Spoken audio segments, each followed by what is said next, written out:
नमस्कार मित्रांनो, the GK zone Marathi या चॅनलमध्ये आपले स्वागत आहे। आज आपण महाराष्ट्र आदिवासी विकास विभाग भरतीसाठी आवश्यक असलेले मराठी व्याकरणवर आधारित महत्त्वाची प्रश्नोत्तरे घेणार आहोत। चला तर सुरू करूया। जर अभ्यास केला तर पास व्हाल या वाक्याचा प्रकार कोणता? या वाक्याचा प्रकार आहे संकेतबोधक वाक्य। संकेतबोधक वाक्य ज्या वाक्यामध्ये एखादी अट किंवा संकेत दिलेला असतो आणि त्याप्रमाणे क्रिया घडते त्याला संकेतबोधक वाक्य असे म्हणतात। जर अभ्यास केला तर पास व्हाल या वाक्यात अभ्यास करणे ही अट आहे आणि पास होणे हे त्याचे फळ आहे, ज्यामुळे हे वाक्य संकेतबोधक आहे। चक्रपाणी या शब्दाचा समास ओळखा। चक्रपाणी या शब्दाचा समास आहे बहुव्रीही समास। बहुव्रीही समास या समासात दोन्ही पदे महत्त्वाची नसून त्यात दोन पदांशिवाय तिसऱ्याच पदाचा अर्थ बोधवतो त्याला बहुव्रीही समास असे म्हणतात। उदाहरणार्थ, चक्रपाणी म्हणजे ज्याच्या हातात चक्र आहे तो विष्णू।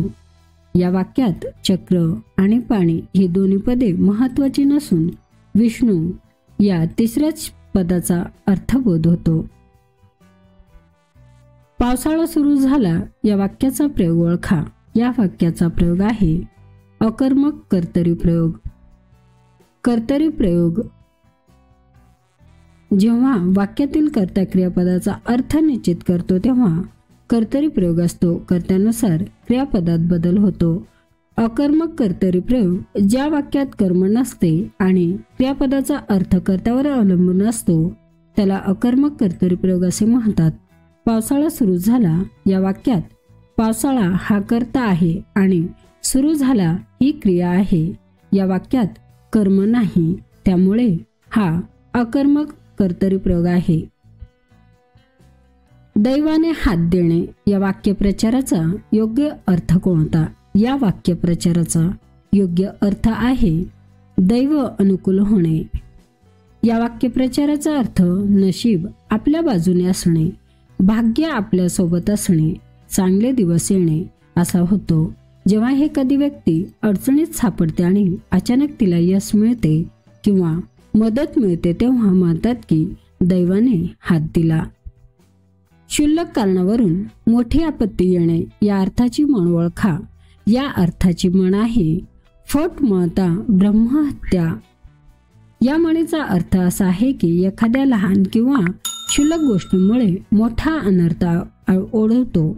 ज्याप्रमाणे फट असा आवाज झाला की लगेच ब्रह्महत्या म्हणजे मोठा गुन्हा घडला, त्याचप्रमाणे क्षुल्लक गोष्टीत मोठी दुर्घटना घडते। खालीलपैकी अंशाभ्यस्त शब्द असलेला शब्दगट अचूक ओळखा। शेजारी पाजारी, उरला सुरला, गोडधोड इत्यादी शब्द आहेत। अंशाभ्यस्त शब्द म्हणजे जेव्हा एखाद्या शब्दातील काही भाग अंश दोन वेळा किंवा अधिक वेळा येतो तेव्हा त्याला अंशाभ्यस्त शब्द म्हणतात। या गटातील शेजारी पाजारी, उरला सुरला आणि गोडधोड या शब्दांमध्ये शब्दांचा काही भाग जसे शेजारी मधील शेजा, उरला, उरला मधील उर, गोड मधील गो पुन्हा पुन्हा आलेला आहे, म्हणून हे अंशाभ्यस्त शब्द आहे। हे मेघा तू सर्वांना जीवन देतोस या वाक्यातील अलंकार ओळखा। या वाक्यातील अलंकार आहे श्लेष अलंकार। जेव्हा एकच शब्द दोन अर्थाने वापरला जातो तेव्हा श्लेष अलंकार होतो।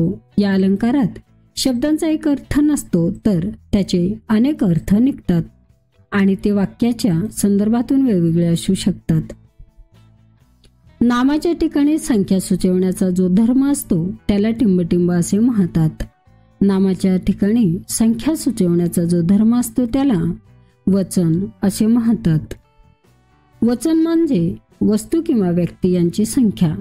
मराठी भाषेत वचनाचे दोन प्रकार आहेत। एक वचन जेव्हा एका वस्तू किंवा व्यक्तीचा उल्लेख केला जातो तेव्हा एक वचन वापरले जाते। उदाहरणार्थ मुलगा, अनेक वचन जेव्हा दोन किंवा अधिक वस्तू किंवा व्यक्तींचा उल्लेख केला जातो तेव्हा अनेक वचन वापरले जाते. उदाहरणार्थ मुले, पुस्तके आणि झाडे.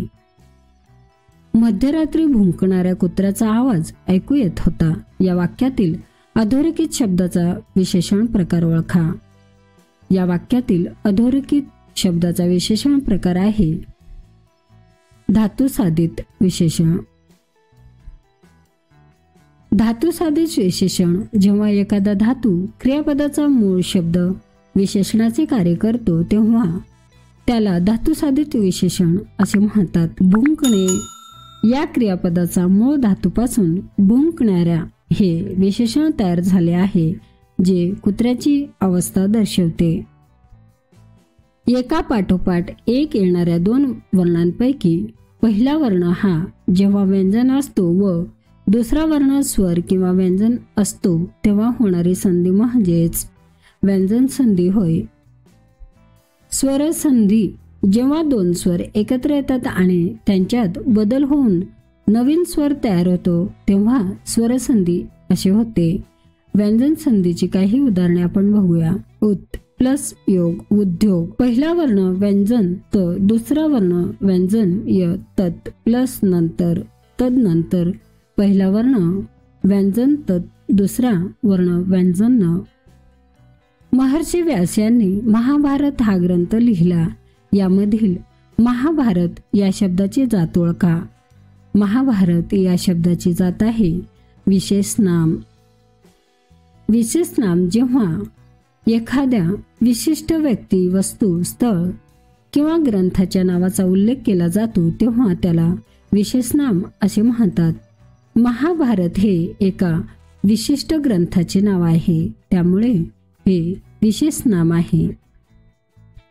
खालीलपैकी कोणत्या भाषेची देवनागरी लिपी नाही? खालीलपैकी इंग्रजी भाषेची देवनागरी लिपी नाही. देवनागरी लिपी ही अनेक भारतीय भाषांसाठी वापरली जाणारी लेखन पद्धती आहे. संस्कृत, मराठी, हिंदी, कोकणी, नेपाळी इत्यादी भाषा देवनागरी लिपीमध्ये लिहिल्या जातात. इंग्रजी भाषा रोमन लिपीमध्ये लिहिली जाते. रोमन लिपी आणि देवनागरी लिपी या दोन्ही वेगवेगळ्या लेखन पद्धती आहेत. ओ हा संयुक्त स्वर कोणत्या दोन स्वरांनी बनलेला आहे? ओ हा संयुक्त स्वर अ प्लस उ या दोन स्वरांनी बनलेला आहे. मराठी भाषेत काही स्वर दोन स्वर मिळून तयार होतात त्यांना संयुक्त स्वर असे म्हणतात. ओ हा त्यापैकी एक आहे. अ आणि उ या दोन स्वर एकत्र आल्यावर ओ हा संयुक्त स्वर तयार होतो. उदाहरणार्थ मन अधिक उल्हास, मनोल्लास. येथे मन मधील अ आणि उल्हास मधील उ मिळून ओ असा झाला आहे. खालीलपैकी कोणता शब्द पोर्तुगीज भाषेतून आला आहे? खालीलपैकी हापूस हा शब्द पोर्तुगीज भाषेतून आला आहे. हापूस आंबा हे नाव पोर्तुगीज अल्फान्सो या नावावरून आला आहे. पोर्तुगीज भारतात हा आंबा आणला आणि त्यामुळे याला हे नाव मिळालं. इतर पर्याय सामना हा शब्द फारसी आहे. अर्ज हा शब्द अरबी आहे. अण्णा हा शब्द कन्नड भाषेतून आला आहे. मागच्या वर्षी याच वेळेला आपण भेटलो होतो या वाक्यातील विधेय विस्तार ओळखा. या वाक्यातील विधेय विस्तार आहे मागच्या वर्षी याच वेळेला. विधेय विस्तार विधेयाबद्दल अधिक माहिती देणारे शब्द किंवा शब्दसमूह म्हणजेच विधेय विस्तार. या वाक्यात मागच्या वर्षी याच वेळेला हे शब्द कधी भेटलो होतो या प्रश्नाचे उत्तर देतात म्हणजेच ते विधेयाबद्दल अधिक माहिती देतात म्हणून ते विधेय विस्तार आहेत. मित्रांनो, चॅनल आवडला असेल तर प्लीज नक्कीच सबस्क्राईब करा, व्हिडिओ लाईक करा. धन्यवाद.